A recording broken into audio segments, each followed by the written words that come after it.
Olá a todos e todas. Hoje é sábado, temos aí o horário de 12h25. Olá, José. Estamos iniciando aqui uma nova experiência. Discutir com vocês as últimas notícias, as notícias da semana, algumas que tiveram bastante espaço na mídia e outras que ficaram meio escondidinhas, né? Então, Márcia, olá, Leonardo, Antônio, vão chegando aí que a gente vai falar um pouquinho a respeito destas notícias, né? É a primeira vez que eu vou tentar fazer isso, então me ajudem aí, né, nos comentários, para que a conversa seja bacana, né? Já deixei aí como título, né, que aqui é Lula, então a gente vai procurar não entrar nas provocações do gado e vamos dar espaço para que os lulistas, os esquerdistas, os progressistas possam falar a respeito do que a gente vai trazer aqui como notícia, né? Então, vou começar com vocês falando, né, a respeito do fato que eu acho que mais abalou a nossa semana, que foi a prisão do ex-ministro do MEC, né, do Ministério da Educação, e que em menos de 24 horas acabou sendo solto, né, pelo desembargador Ney Bello. Tudo muito rápido, né? Não ficou nem 24 horas preso, enquanto que ele tem contra ele uma série de provas de que coisas irregulares estavam acontecendo lá no Ministério, no MEC, e mesmo assim conseguiu ser solto em menos de 24 horas. Enquanto o nosso Lula, sem prova alguma, né, passou mais de 500 dias preso até que ele conseguisse provar que ele era inocente, né? Então, eu quero começar com vocês com essa notícia, né, do Milton Ribeiro. Sabemos, né, que a máquina, o pessoal que está no governo, se utiliza bastante dos recursos que tem para seu próprio bem, né? E aí vaza uma notícia que está no blog Antropofagista, e vocês podem procurar lá para provar que eu não estou falando da minha boca, né? Tem uma manchete lá escrita pela Celeste Ribeiro, que diz o seguinte: Milton Ribeiro, em ligação com a filha, diz que Bolsonaro ligou, alertando sobre busca e apreensão. Né? Então, a gente vê o nome do governo federal, do presidente da República, né?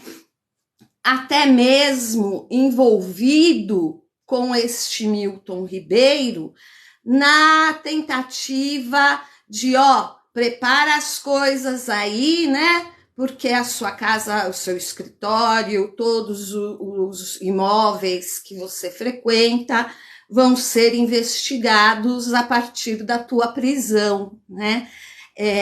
Então, a gente vê claramente que o que falta na nossa política é ética, né? Tivemos aí um outro evento durante a semana que a gente vai falar também rapidamente, porque eu já gravei um vídeo a respeito disso, né? Em que, apesar de ter gente do PT, eu faço minhas críticas sim, porque nós que somos da esquerda, nós não somos gado. Não é porque acontece algo dentro do partido ao qual nós somos filiados que nós não temos o direito de discordar. Aliás, o PT, no caso, se fez tão grande justamente por respeitar as diversas vertentes que cabem dentro deste partido popular, né?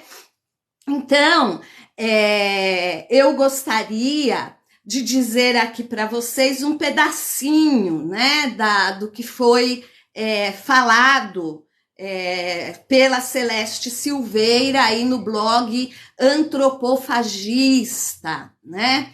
Em ligação grampeada pela Polícia Federal, no último dia 9 de junho, ex-ministro da Educação contou que sabia da possibilidade de operação da PF, de acordo com o Metrópolis. Um grampo telefônico usado pelo Ministério Público Federal para apontar indícios de envolvimento do presidente Jair Bolsonaro, do PL, né? Então, vejam bem, não podemos dissociar a figura do presidente da República do partido dele, que é o PL, né? E encaminhar para o STF parte da investigação sobre o escândalo do Ministério da Educação. Mostra o ex-ministro Milton Ribeiro contando à sua filha que o presidente lhe alertou sobre a possibilidade de uma operação de busca e apreensão. Um grampo telefônico usado pelo Ministério Público para apontar, então, esses indícios de envolvimento do presidente com o escândalo do MEC, né? O bolsolão do MEC, conseguiu gravar esta conversa do Milton Ribeiro com a sua filha. Então, nós temos aí, obrigada pela força, Leandro, segue aí, galera, né? Compartilha a live com quem vocês quiserem, todos os progressistas, os esquerdistas, os lulistas, são muito bem-vindos aqui à nossa live, né? Então, tem um colega aqui, um companheiro, né? Que está falando que o Bolsonaro ou o Milton Ribeiro, porque ele não colocou nome, usou da sua influência, mas não roubou um centavo. Será? Né? Quando você leiloa, né? Quem der mais, a gente manda verba para a educação. Você está ou não impedindo a possibilidade de uma cidade que de verdade precisa de investimentos na educação não ser atendida, né? Então, esta ética envolvendo este caso, né, em específico, ela precisa ser muito bem estudada, né? Porque não tem dinheiro para todo mundo, né? Mas nós vamos priorizar quem está aqui do nosso lado. Então, para facilitar as coisas, você dá uma oferta aqui para a nossa igreja, ou em barra de ouro, ou comprando Bíblia, ou dando um valor em dinheiro, né? Para que a gente libere a verba para o teu município.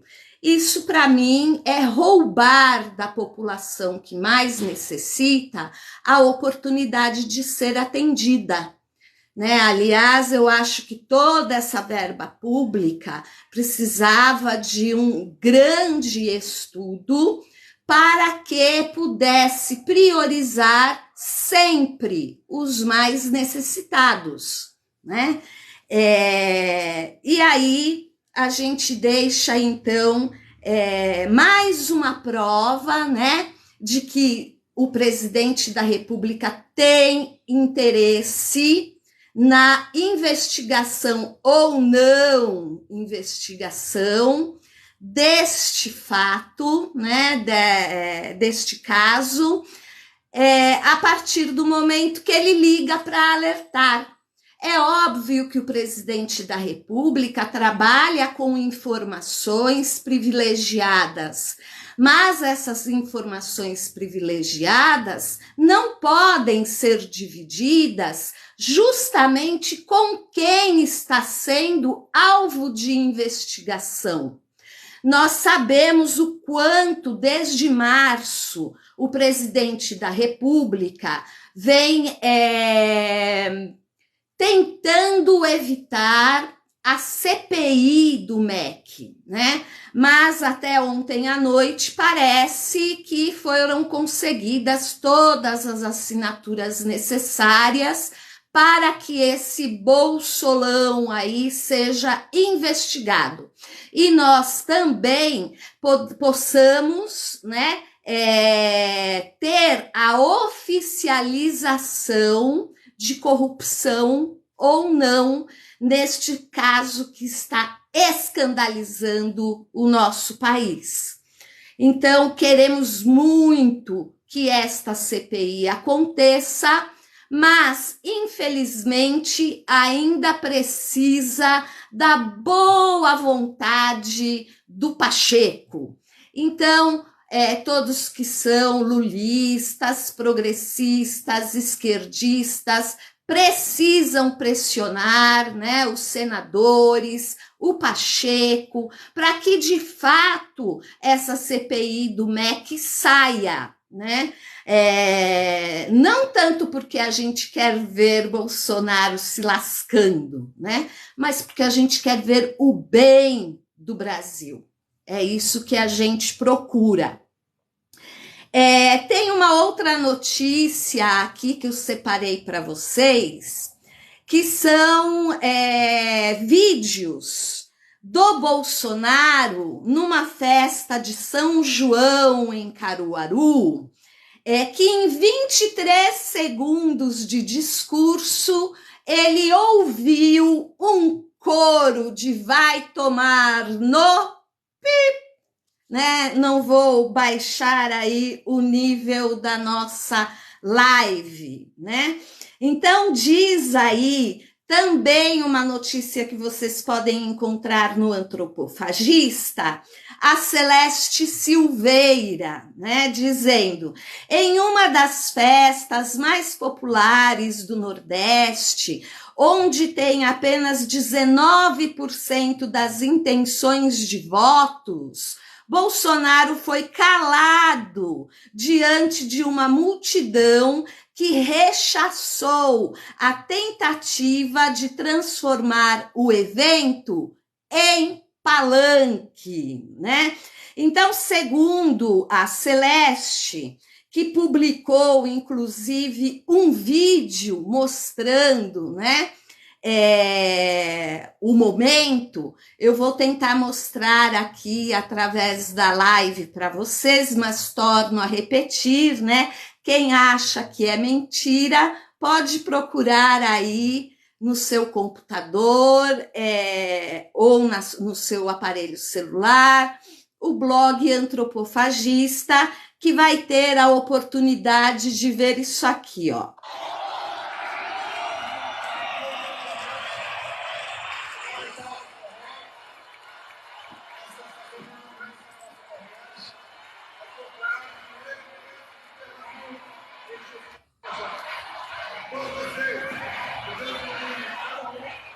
Que Deus abençoe o nosso Brasil.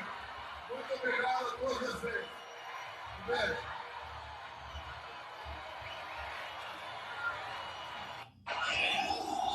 Deu para ouvir? Tem dúvida? É só ir até lá, né, para poder assistir o vídeo aqui mencionado, né? O vídeo mostra tudo, é isso mesmo, George, né? Não adianta os bolsonarentos ficarem aí falando que é mentira, né? Tem que provar, e eu estou provando a vocês que é verdade, né? O fascismo sempre busca um inimigo para combater, mas não com ideias, e sim com violência e insultos, né? Quem disse isso foi o corretor Arthur, muito bem colocado, Arthur, né? Se você está acompanhando aqui os comentários da live, você deve imaginar, né? O que está acontecendo. Vamos falar a verdade, doa quem doer.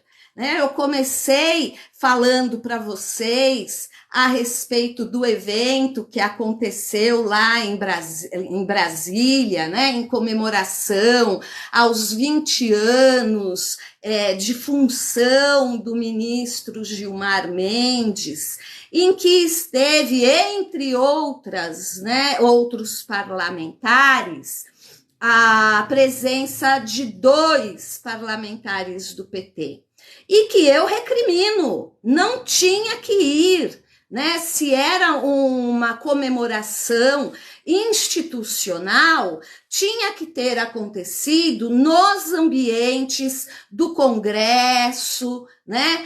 Para que ficasse uma coisa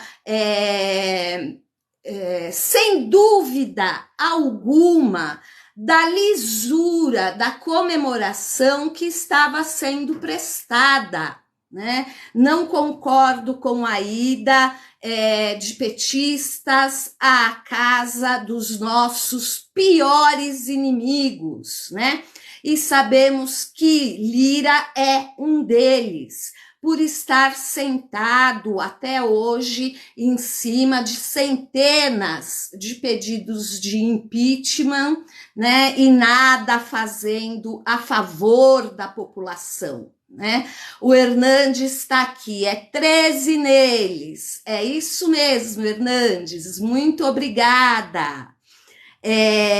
Tem uma outra notícia, né, que eu queria trazer para vocês, que inclusive eu gravei uma live aqui no TikTok falando a respeito disso, mas tem o vídeo dessa live gravado no meu programa lá no YouTube, no Passando a Letra, né? Programa Passando a Letra, que fala, né? Que mostra para vocês o que nós conversamos nesta live sobre os sigilos que o nosso governo federal impõe, né? Então, tudo aquilo que poderia levantar alguma suspeita sobre a honestidade ou comprovar uma possível corrupção dentro do governo,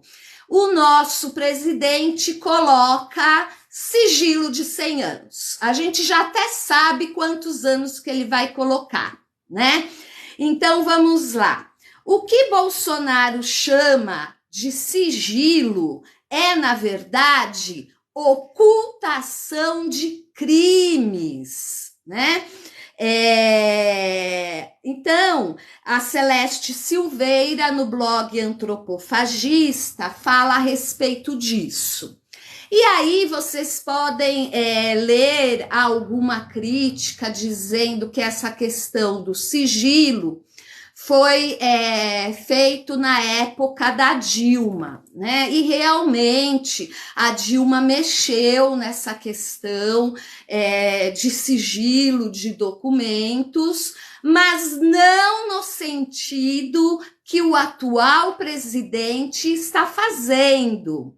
A Dilma deu sigilo, né, para documentos que envolvessem diplomatas e relações com países, né, com outros países, e também para operações militares, né?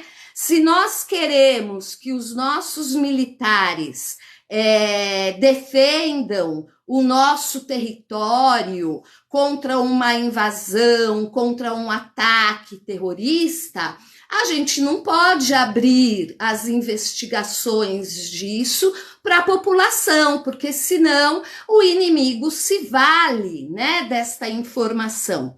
Então, de verdade, a Dilma mexeu sim nessa lei do sigilo, mas não para esconder o gasto com o cartão corporativo, mas não para esconder quantas vezes os filhos de Bolsonaro, que são parlamentares também, foram até o Palácio do Planalto. A Dilma não usou esta lei para impedir, né, que investigações ligadas até mesmo contra ela e o próprio Lula acontecessem, né? E mesmo estas investigações acontecendo, não encontrando prova, ainda fizeram o golpe de 2016 e também prenderam o Lula. Agora, imagina, né, como infelizmente o nosso judiciário está falho e comprometido com este governo, ao ponto de ter centenas de provas para cada caso, né, de dúvidas sobre se houve corrupção ou não, e não deixar que o Bolsonaro não deixa que se investigue, e tá tudo por isso mesmo, né? Precisamos, num próximo governo progressista, pensar muito bem nestas instituições que representam este judiciário falho e também, né, rever essa categoria que leva o nome de instituições democráticas, né, que de democráticas não tem nada, estão aí abaixando suas cabeças para uma ditadura das informações, né? O Cláudio Senes está aqui falando, realmente o judiciário está falho, é isso mesmo, né?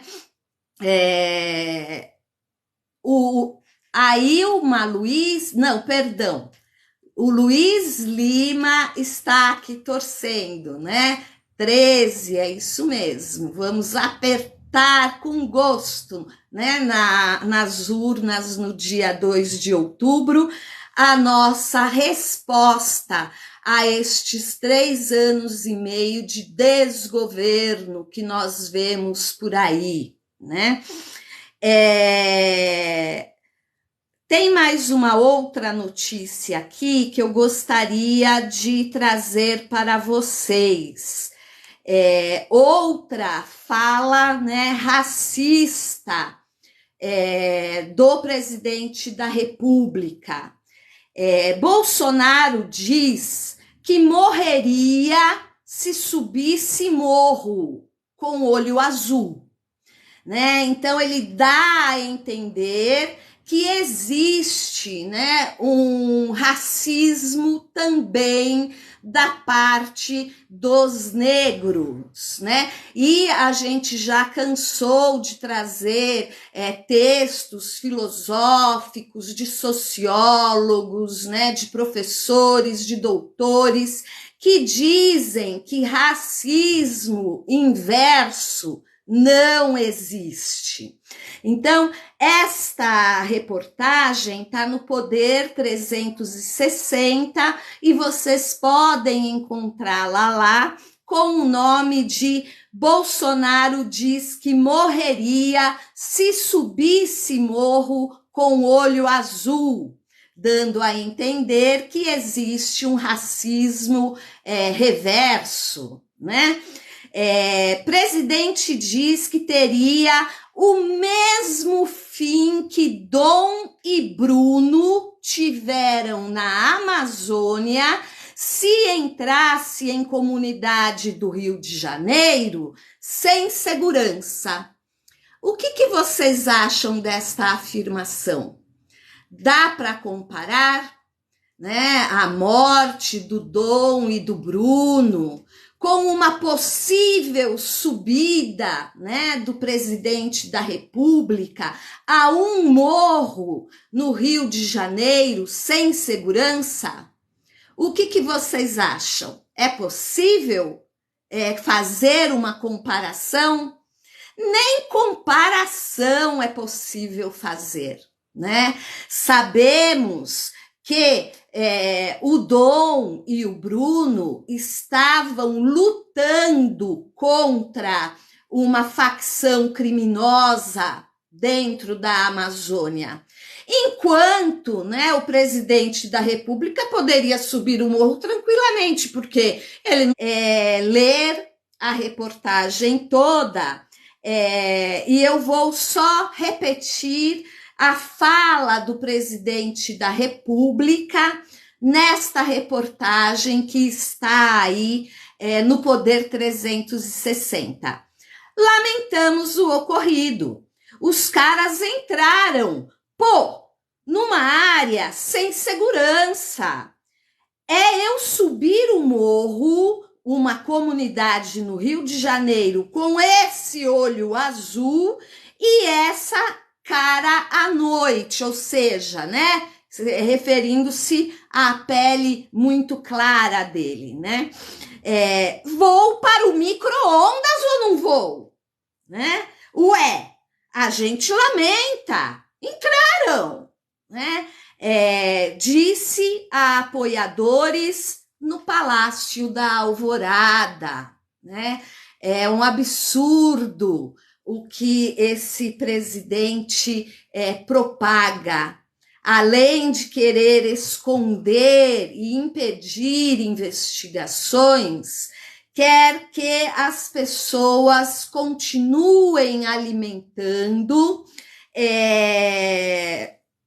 uma divisão entre a população, nós contra eles, né? Porque fica mais fácil de governar quando você divide a população, né? É uma tática antiga já, que a gente pode ler em livros que falam sobre guerras, sobre poder, sobre domínio.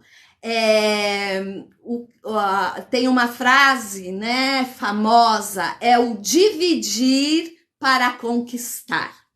Então, vocês podem ver na íntegra esta reportagem no Poder 360. Vamos continuar aqui com mais uma notícia.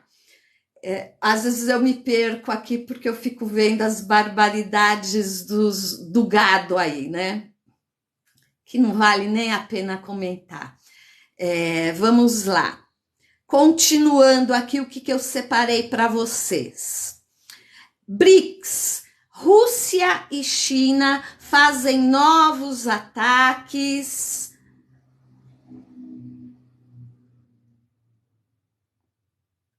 ao Ocidente e Bolsonaro comete uma gafe. Esta reportagem vocês podem encontrar na Folha de São Paulo, né? Ela foi publicada no dia 23 pela Maiara Paixão. Então, para quem não sabe o que é o BRICS ele foi criado anteriormente, antes do governo que aí está, para que os países que estão avançando para o nível de desenvolvimento que vão integrar o bloco dos países mais ricos do mundo, formaram este bloco entre eles para que eles pudessem estabelecer regras no comércio internacional que provocasse o poder, né, de barganha econômico, político destes 5 países. Então, fazem parte do BRICS, B de Brasil, R de Rússia, I de Índia, C de China e S de África do Sul.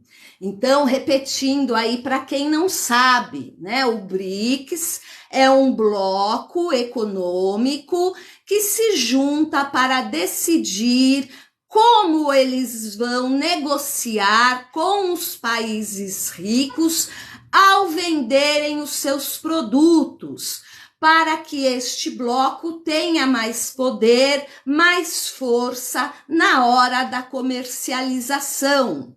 E também, né, assinam acordos de um comprar produto do outro para se fortalecerem também.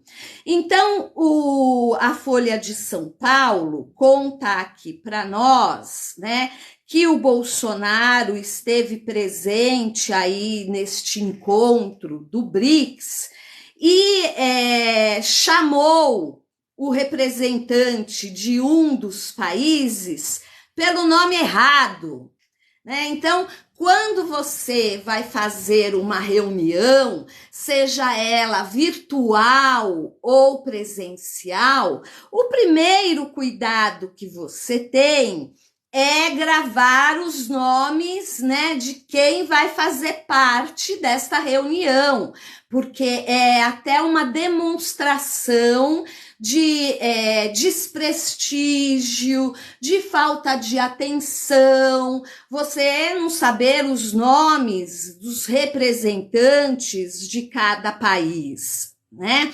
E tinha lá o representante sul-africano, que se chama Cyril Ramaphosa. Não sei se é assim que pronuncia o nome dele, mas o sobrenome é Ramaphosa. E o Bolsonaro chamou este representante 2 vezes de raposa, né?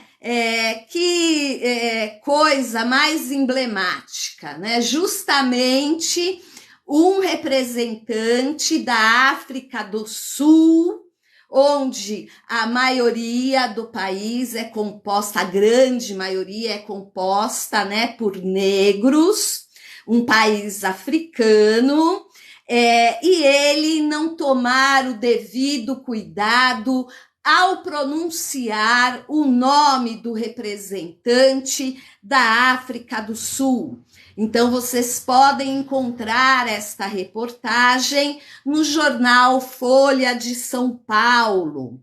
É uma vergonha internacional atrás da outra. Enquanto nós tivemos na cadeira da presidência o nosso querido Lula, a gente via reis, rainhas, presidentes, né, ministros receberem o nosso representante com honrarias e se submetendo a conversar com o nosso representante sem alguns protocolos que exigem as relações internacionais, justamente porque viam no Lula a figura de um grande estadista que representava o povo do seu país.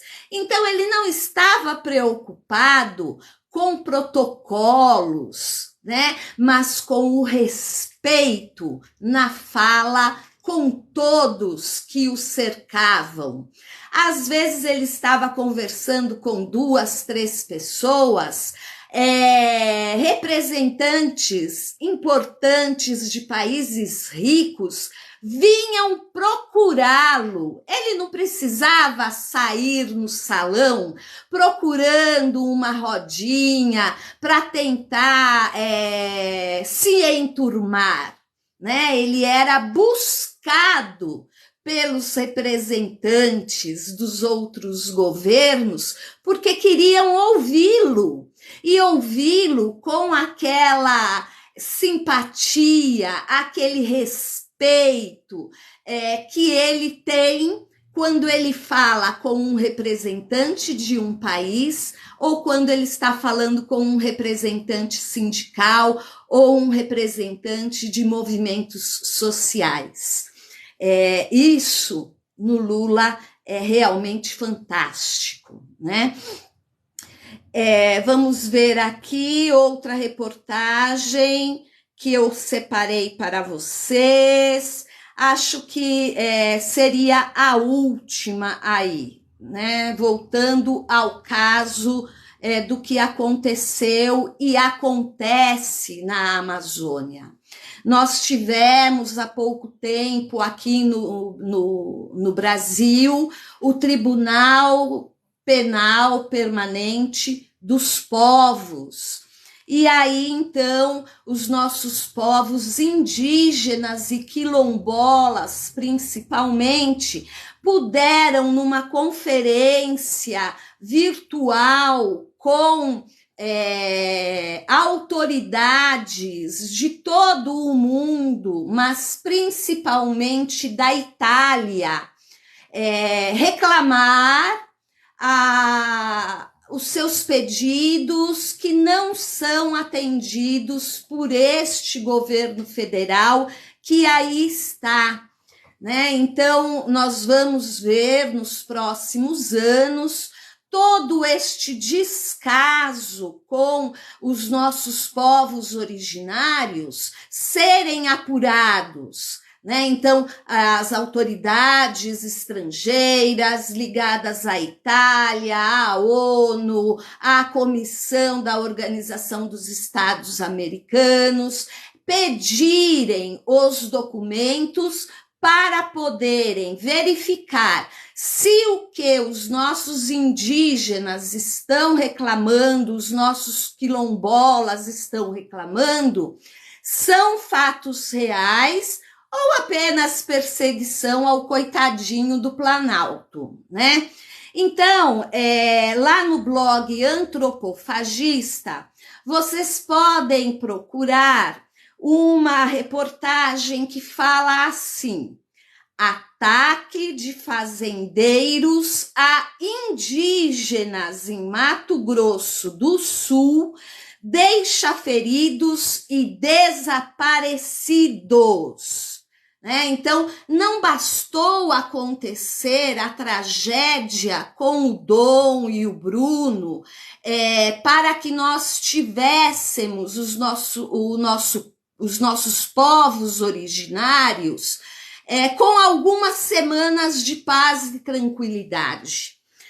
Já temos aqui, né, catástrofes, tragédias raciais, novamente ilustrando as capas dos grandes jornais, dos blogs de notícias e tudo mais, né? Esta reportagem da Celeste Silveira foi publicada hoje, então vocês podem ir lá no blog Antropofagista para poderem constatar o que eu vou ler agora.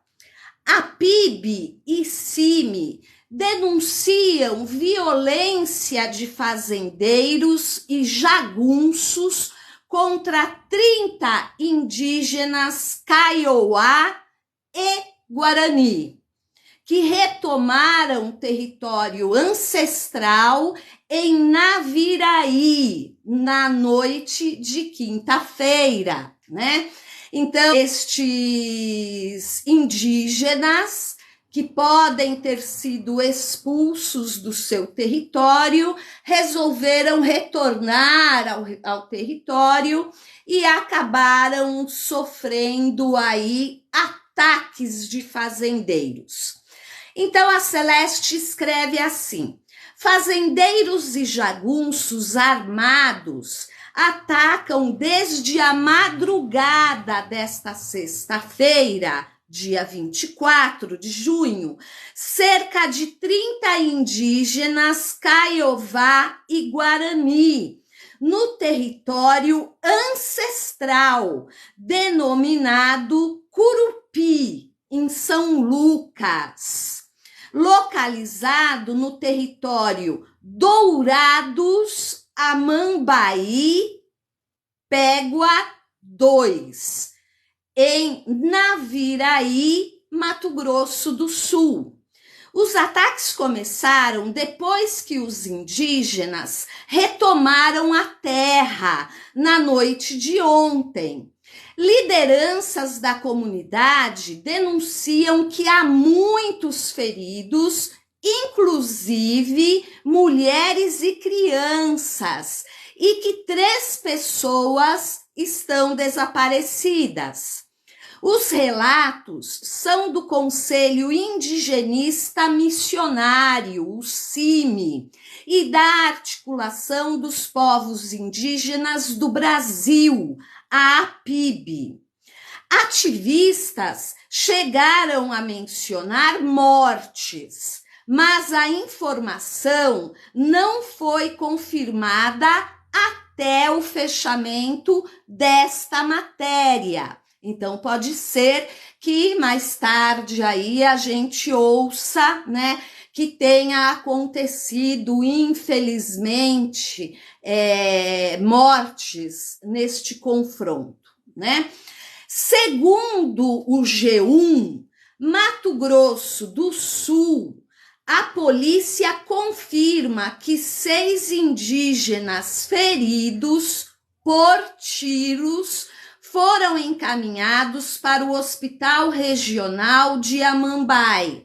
Amambai ou Amambaí, não sei como pronuncia, não tem acento.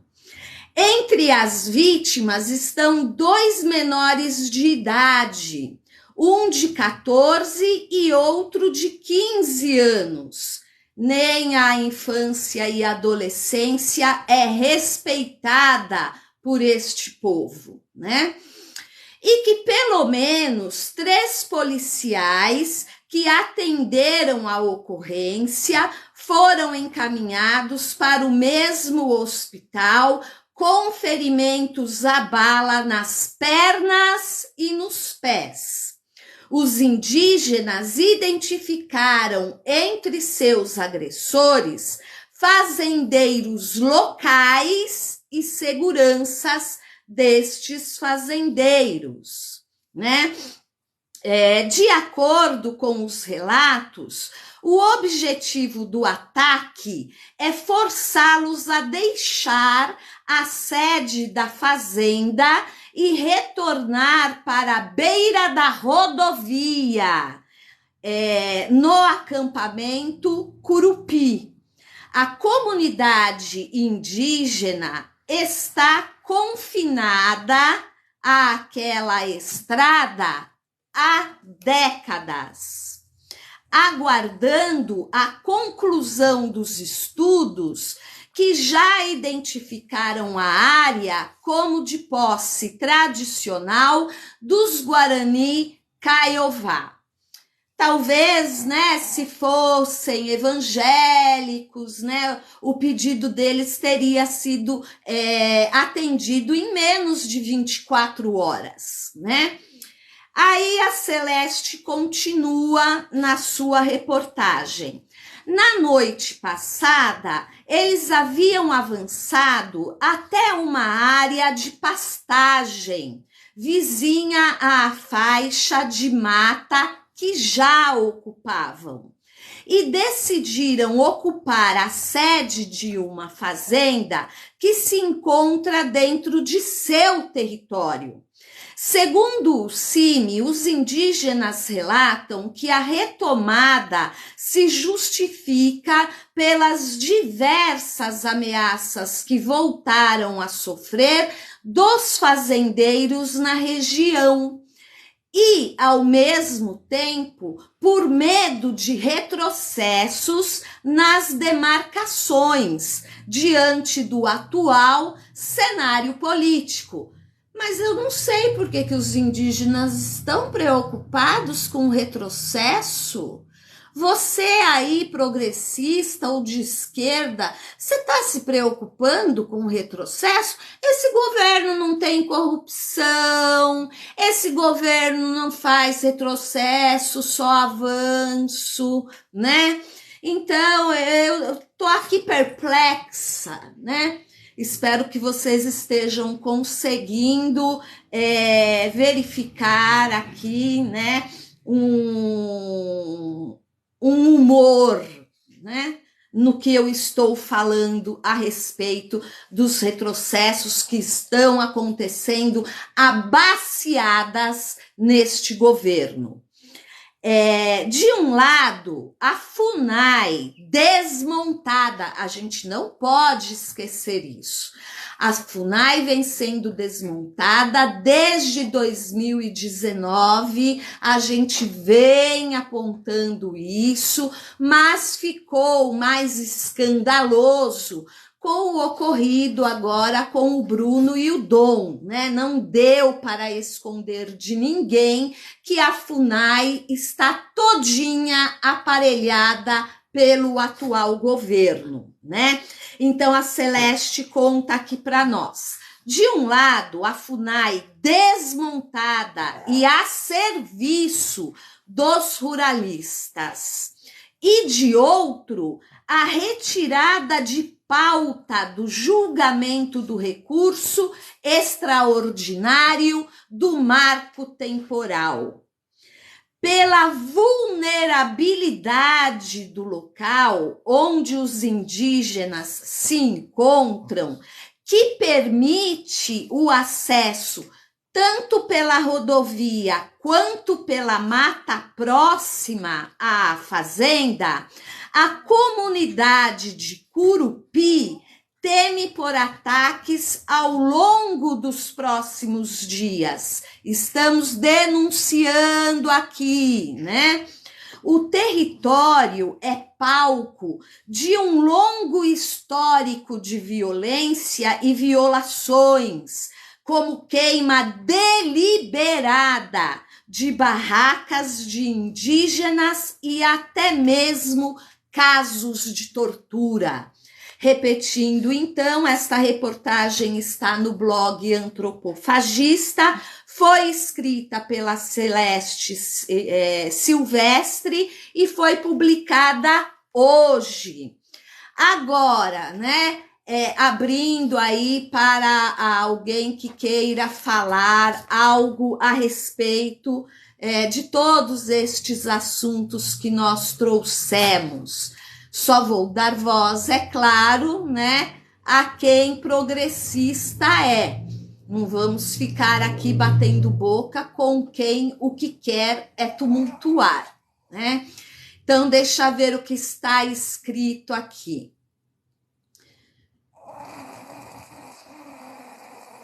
Ah, sim. Gente, olha, o gado escreve cada coisa, né? Edna, muito obrigada por compartilhar a live, querida, viu? Não, o Brasil não é Deus, pátria e família, desculpa, né? Porque ser de Deus não é não matar, né? Ser de Deus é dividir o que tem, não deixar as pessoas morrendo de fome. Ser de Deus é ver, né, na nossa possibilidade maior do que a de outros irmãos, cuidar deles, né? Isto é ser de Deus. Cuidar da natureza que Deus deixou, né, nas mãos dos homens. Isso é ser de Deus. Não desmatar, poluir rios, desgastar o solo com agrotóxicos, mercúrio direto nos rios, e facilitar a pesca predatória. Isso não é de Deus. Então, dizer que o Brasil hoje é de Deus é uma grande mentira. Pátria também não, porque o que nós temos é um governo federal que está dividindo a população, fomentando o ódio todos os dias, por diversas vezes, através de suas falas racistas, preconceituosas, maldosas, né? Então a gente não pode dizer que hoje nós temos uma pátria. Nós temos um povo que nasceu no mesmo território e está francamente dividido. Que se não fosse talvez essa tela a nos separar, eu já tivesse sido agredida fisicamente, inclusive, né? Porque por palavras eu estou aqui fazendo de conta que não estou vendo, mas acredito que se não fosse aí o meio virtual nos separando, muito provavelmente eu já teria sofrido alguma agressão física do gado que aqui está presente. E família também não, né? Porque alguém que já foi casado 3 vezes e tem familiares que falam de traições nestes casamentos, também não pode falar em prol da família, né?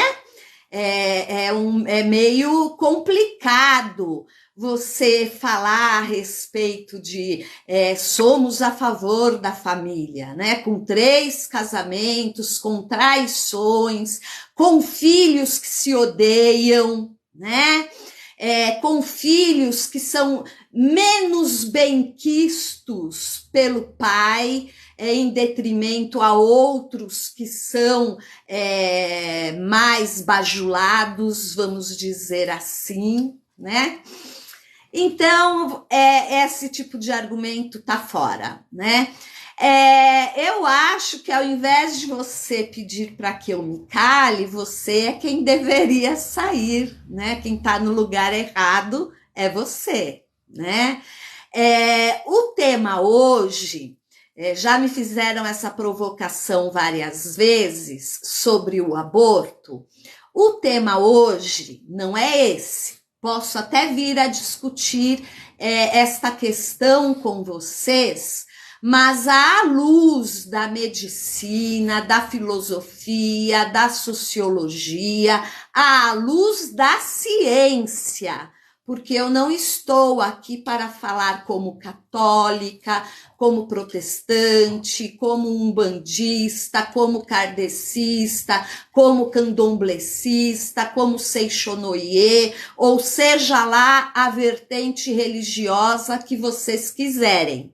Né? Nós podemos sim, no próximo sábado, vir aqui, né, que é um dia mais tranquilo para todo mundo, e conversar a respeito da questão do aborto, mas conversar à luz da ciência, não do achismo e nem da religiosidade, tá certo? Tudo bem aí, secretário de Jesus? Podemos conversar assim? Sobre religiosidade, eu não vou entrar no mérito, ok? Olha, uma escolha partidária, ela pode ser criminalizada?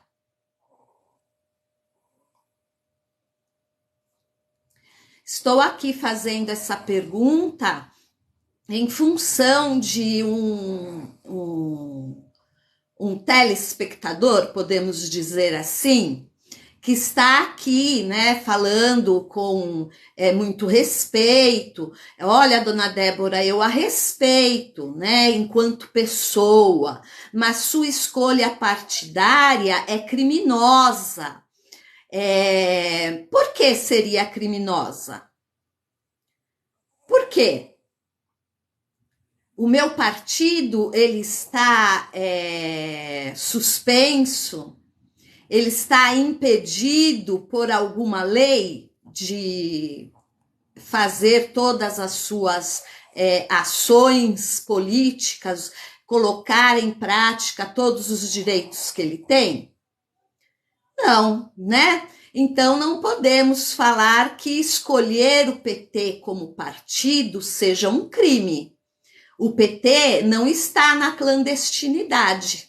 Muito pelo contrário, é o maior partido da América Latina, né? Então, este maior partido da América Latina não é clandestino. Então, a minha escolha por ele não pode ser criminosa, né?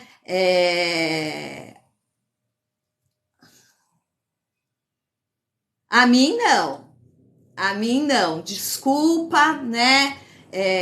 O Romero aí, que está falando que alguém fez algo contra mim, a mim não, e está provado na justiça que não, né? Infelizmente, nós não tivemos aqui muitas manifestações dos progressistas, dos esquerdistas, isto é uma falha que a gente vem apontando sempre que possível. A direita, ela é mais engajada nas redes sociais, falta empenho do nosso grupo, né, canhoto, a entender este meio de comunicação como uma possibilidade de aumentar os adeptos às nossas ideologias, porque a direita faz isso muito bem. Isso a gente, né, acho que a grande maioria dos esquerdistas reconhece isso, né? A direita se apropriou destes recursos muito bem. E falta à esquerda fazer o mesmo, para poder rebater o que é dito sobre nós e trazer a verdade sobre aquilo que está sendo criminosamente difundido, né? Nós da esquerda temos o costume de ver a rede social como um espaço menos politizado, e por isso não damos muita importância a ele. Mas este foi um grande erro da esquerda e dos progressistas, né? Acharem-se tão superiores aos debates de redes sociais, que permitiram com que a direita, né, tomasse conta deste espaço e propagasse nesse espaço a mentira que eles quisessem, né? Então fica aqui, né, meu muito obrigada a todos que compareceram, a todos que, até mesmo sem querer, com um engajamento negativo para mim, ajudaram esta live a chegar mais longe, né? Porque a gente sabe que quanto mais comentada ela mais ela é oferecida a outras pessoas. Então, fica aqui o meu desejo de um ótimo final de semana, que os Caiová e Guaranis tenham um final de semana de paz e de proteção, que a FUNAI exerça o seu papel original, né? E que a gente não veja outras tragédias acontecerem aí até segunda-feira. Vamos tentar fazer essa live grande assim no próximo sábado novamente. E aí, durante a semana, a gente decide, dependendo do que acontecer, né? Se a gente fala bastante sobre aborto ou se a gente só toca no assunto, mas torno a repetir, à luz da ciência e não da religiosidade. Muito obrigada a todos. Até a próxima. Tchau.